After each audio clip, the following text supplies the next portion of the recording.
With regard to motion of no confidence, yes, that can happen. It can happen. We'll deal with it when it happens. It's possible that anything of that sort can happen. But don't think that we are folding our arms and we are not alert to that.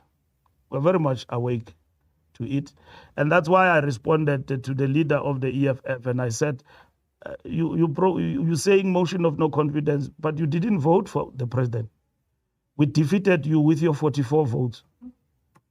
And of course, the Zuma party was not there. Zuma was still challenging the elections. But even if he was present, you were going to be defeated.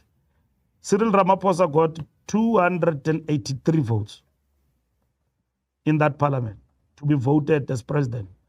It's a nature of our political fabric that somebody can raise a motion of no confidence, take it to parliament. Don't ask me in the environment of coalitions we live in whether that cannot happen or anybody cannot test that. They can. They can test it. It happens. It's the era of coalitions we are in, what we characterize as uncharted waters. Unfortunately, we have suffered a setback. We don't have a majority. But that not having majority does not make us a party that does not have teeth to defend itself and to deepen the agenda of the National Democratic Revolution and defend the gains of the NDR. So we will await that moment when it happens, if it were to happen. We have been promised here that John will become the president of the country. That is possible. Because you must not think that is empty rhetoric. They did it. Right from the inception when we lost power, the EFF voted with the DA. But the leader today is a great revolutionary, a friend of Traore, from Burkina Faso. A great revolutionary, Julius Malema. He says that he doesn't want the DA and EFF and Freedom Front Plus, but when it's convenient for him, he vote with them. And when I engaged him and he said, I must go and talk that nonsense far away from him. From the onset, I said, but revolution and this ideology, DA says, go and talk that nonsense far away from me. We will vote with the DA. In doing what? To punish the ANC. And you don't ask a question. What is the beef with the ANC? That is God. We don't have a beef with the EFF. We are not at war with them. We understand them perfectly as an opposition. EFF is not an enemy. Is an opponent of the ANC. Right? Our strategy and tactics is very clear in defining what is the enemy. It says our opponents in politics and in parliamentary environment must not be misconstrued to be enemies of the revolution, right? The strategy and tactics goes further to define what is the enemy. We differed when we said the enemy, it is white monopoly capital. And then we said it cannot be that the ANC have such definition in its vocabulary or in its strategy and tactics. We said capital, it is not the enemy of the ANC. That is why we said it is unity and struggle of the opposites. It's there in the strategy and tactics. So we don't just verbose words. We are guided by the strategy and tactics. Other political parties just verbose things as and when they feel like. But we are guided by the strategy and tactics that tells us how do we define our opponents. They are opponents. They are coming our way. They are participating in a democracy. But the enemy finds its expression in different forms today. It's very difficult. It's not like apartheid where the enemy was clear.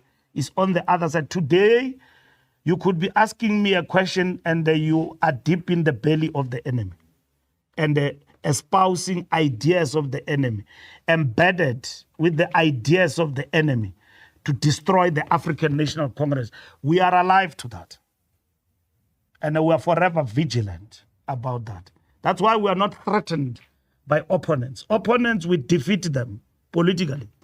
And that is why it is our work and how we govern and our believability, Mahleng, that is going to win us back votes, back into power. People want to believe. That's why when we negotiated with parties, they said to us, hey, you can't be trusted. You are duped by the ANC. Can you repeat that today? You said that about Mashaba, that those ANC people are crooks. They've crooked you and all of that. We went till the final end. Today you quiet about it, but it's South Africa. You said the ANC is duping you to vote for the what is this? For the framework. Those are crooks. Mdu is a crook. Look at him. Does he look like a crook? I mean, and this one, they don't look like crooks. And then a liberation movement like us today cannot be believed. When we get into discussions with political parties, we engage with them with honesty. And when we agreed in the negotiations that, no, we don't want VAT increase, they didn't only buy our story, we went to include it in the framework that I've explained. And then we went ahead. And then they said, no, you are duped. Because for them, it was politically. And they insulted him and Mashaba. Mashaba doesn't agree with us in many ways. I mean, we just had a joint press conference the following day. He's telling us about Palapa. So now you come and accuse us about the DA and say that, no, the DA, hey, why this marriage? We're not in a marriage. You can bring anybody. Do you think Mashaba is going to stop that Palapala thing if he comes into the executive? He's not. Do you think Malema will stop his motion of no confidence if we bring him into the GNU? He's not. He could actually be the worst. He could be the one who can fast track our demise, actually. He's too dangerous because so it's not straight. So when we deal with the DA, we deal with clear thing. Sidila nento sibonayo imigulukudu esijongileyo. Siyayibona ukuthi lento ifuna uyakuphi. Don't come to us. You know, Zuma used to say, when you come with Miyandos, I come with Miyandos. You know, that's what he used to say in Parliament. And dark and diving questions in Parliament, not answering them. I come with Miyandos. All of that. But that was a very sophisticated way of ducking questions as a president, running away from answering questions. And then he says, Miyandos? I come with Miyandos. I mean, then you ask about John Plok. John Plok is out. He was invited. Give the man peace, man. He served a lot and he's still facing cases. Fact that he served as a chairperson of the ANC, everybody was invited there.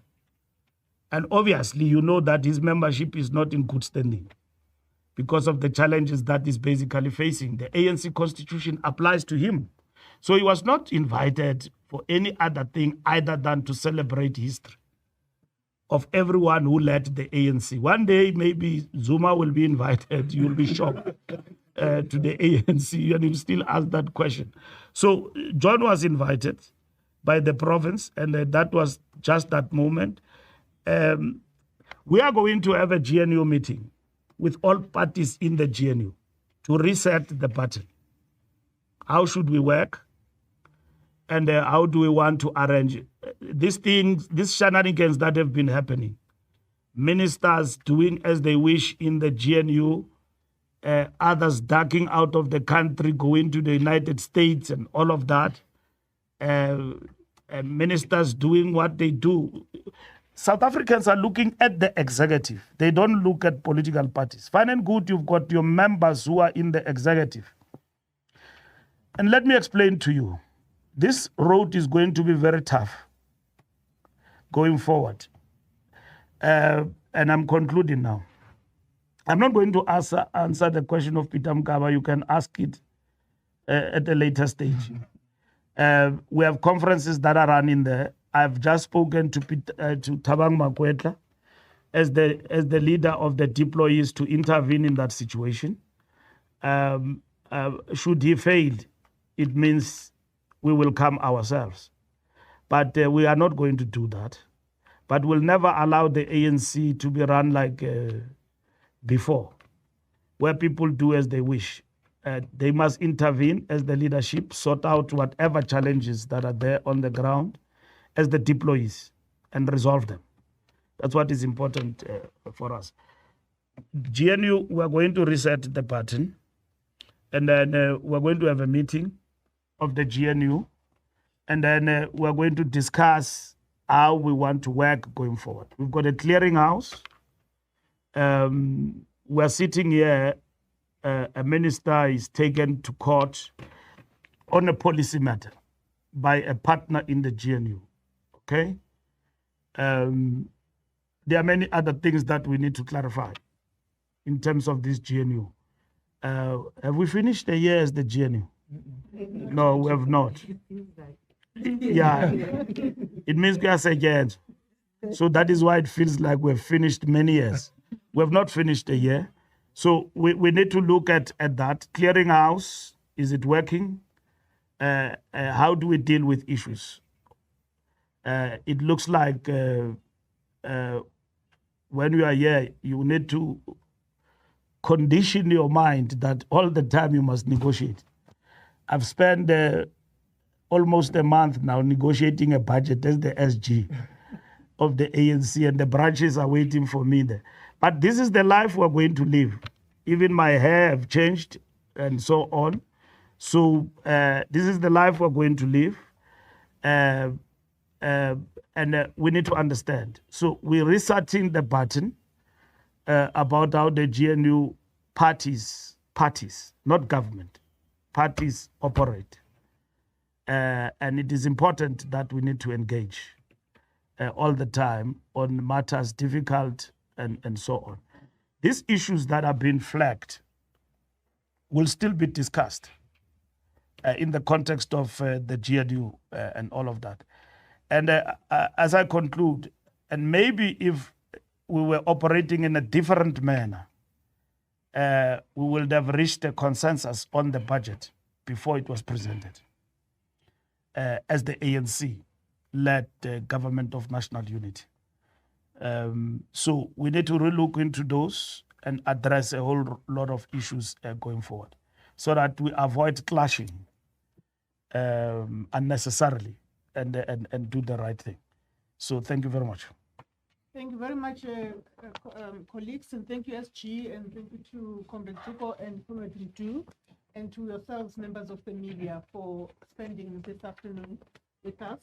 We are adjourned, but I think, SG, you want to say Happy Workers' Day to members of the media? Yeah, no, we wish to wish all the workers a Happy Workers' Day tomorrow.